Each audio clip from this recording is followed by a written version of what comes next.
Alright, so static magging in SEiGLER. This is pretty much the easiest way I found.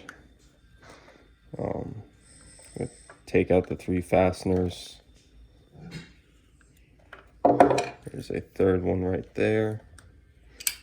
Break it apart. You're going to need 2 magnets for this. I typically put one on the end of an Allen wrench. Put the other one on the back side of the main case. Get them to connect. Now you've got a magnet on the inside. You can kind of gauge where your spool will hit it and won't. Put 2 fasteners back in to make sure it's clamped down good.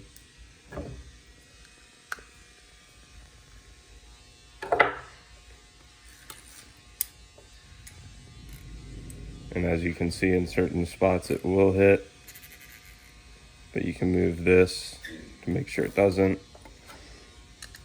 Once you get the location down, you go back inside